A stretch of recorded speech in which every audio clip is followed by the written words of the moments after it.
Hello everyone, I am MD Mokhtar Hussain on behalf of International Youth Conference 5.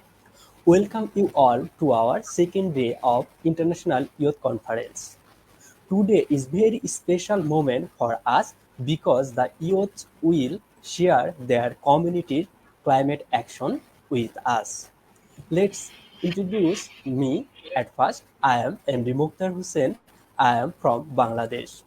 All of we know that we are here for Asian Regional Dialogue and our all speaker for Asian Regional Dialogue are present here. Asia is the largest and most populous continent in the world.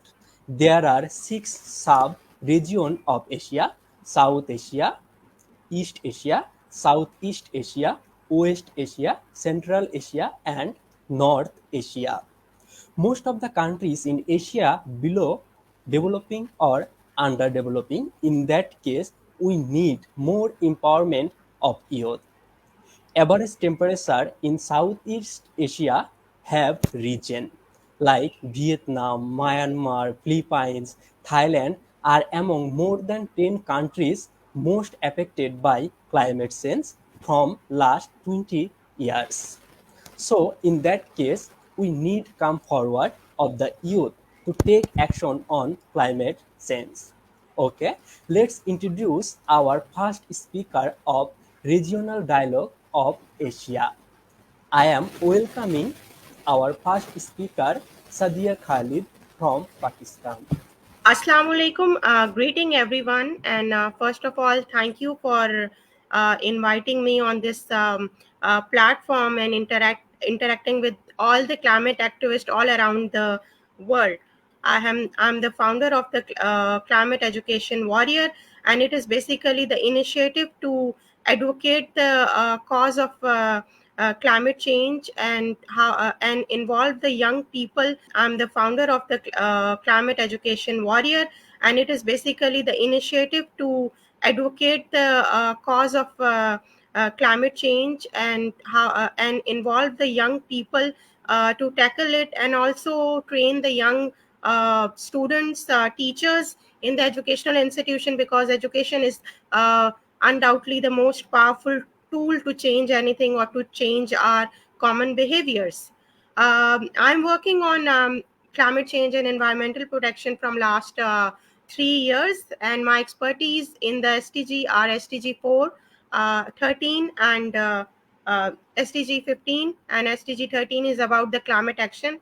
That is why we all are here. Let me call our next speaker for Asian Regional Dialogue. Now I leave the floor to our Asia regional speaker is Abida Biroishi from Indonesia. He the lead founder of Young Southeast Asia and statistician analyst of Statistics Indonesia in the office. Please continue. Abida Biroishi. I'm glad to be here.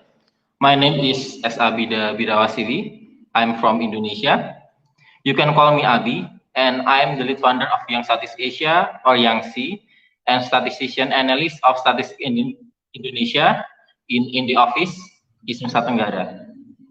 Young Southeast Asia are youth-led program for Sustainable Development Goals 13, which is climate action that focus on response to COVID-19 pandemic. As a young people, we see that COVID-19 pandemic make people wearing PPE, disposable mask a lot. But the program, even the conversation about the treatment of disposable mask waste is still lacking, both in developed and emerging countries. So we organize virtual events to tackling this problem by engaging with people around the world about this issue. The program called Youth in Action and Campaign of Youth received a significant amount of positive enthusiasm.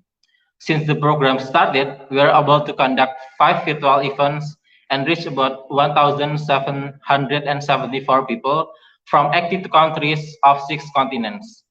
Besides from Indonesia, about 15 of participants came from Philippines and 18% Malaysia. We're able to empower young people from other parts of Asia, for example, Jordan, Bangladesh, and India, Africa continent, Ivory Coast, Tanzania, South Africa, in Europe, which is Albania and Cyprus, and Americas, Mexico and Brazil, as well as Oceania, which is Australia. Our project also awarded as Best Overall Video on Global Lead Watch or Impact Digital Storytelling Contest by Youth Power and USAID. As a winner, I was invited to have dialogue with United States Agency for International Development Administrator Samantha Power during International Youth Celebration on 12 August last year. Regarding climate action, we know that environmental issue we are facing today is already urgent. The solution and approach to tackle this challenge need to be integrative through collaboration and cooperation from various institutions, both grassroots, local, national, or multilateral, from intergenerational group and different stakeholders. For example, government, business, media, indigenous people, civil society, and young people. As a civil servant and statistician analyst, I will try to use my knowledge and experience as field statistician to address sustainable development goals project that I take part of. There is a need to remind that sustainable development goals, especially climate action, want to solve multidimensional challenge we are facing as intelligent species. So the solution and approach to fully achieve SDG 13 climate action also need to be multidimensional and systemic, which is using data, statistics, and science. There is competitive value in using data and statistics to communicate the impact that young people has on society, especially on climate action. In the post-pandemic era, a new trend emerged, and what is now required for all of us young people is data-driven advocacy and data-driven message. One of its elements is ability to convey the key message from complex concept in common language so that people are engaged with it instead terrified by it. Telling you a story with data will give you credibility and objective point, which is strengthening the narration. Thank you. Thank you so much, S. Abi, for your amazing speech and your leadership work for your community, especially for Indonesia. I hope your work experience and your speech will make inspiration for the youth of all over the world. Okay, let me call our third speaker for regional dialogue of Asia. I am calling for the speech Carlos Manuel from Philippines. He is a program co-director, PASA Plastic, Asian Youth Advocate Network Climate Arm. Please continue, Carlos. Good evening, everyone. I am Carlos Manuel C. Iosaya, a journalist, a writer, a STEM scholar, and an aspiring youth leader in the Philippines, and the current co-program director of Basa Plastic, the climate arm of the Association for Southeast Asian Nations Youth Advocates Network. Let's introduce our last speaker for regional dialogue of Asia. I am calling for the speech Zainab Wahid. She is from Pakistan. She is Pakistani youth delegate to pre-COP26. She is also a writer and she is national public figure. Please take your floor, Zainab Wahid, for National Dialogue of Asia.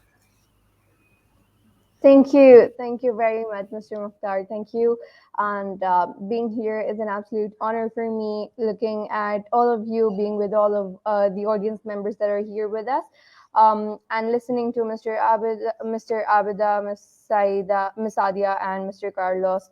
You all gave indeed very insightful remarks about climate change. I think when you, Mr. Mukhtar, call upon me to make a speech, I think that is not very befitting because the youth currently makes up about more than 47% of the world population, yet we do not have meaningful actual representation in platforms of policy making and decision making and political decision making. I think we deserve that because it's not only about our constitution of the world population, but also about the new and innovative ideas we have in our minds to tackle the challenges, the modern challenges that face us all, but we do not have the resources to put those ideas into practice.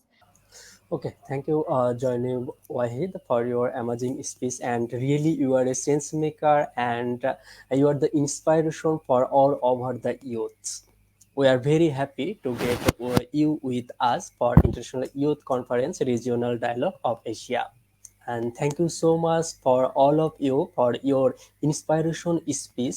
I believe that we will do good work for our community and play an important role on climate action. So I believe today's regional dialogue for Asia will definitely be impactful, and we will be able to create impact for our environment.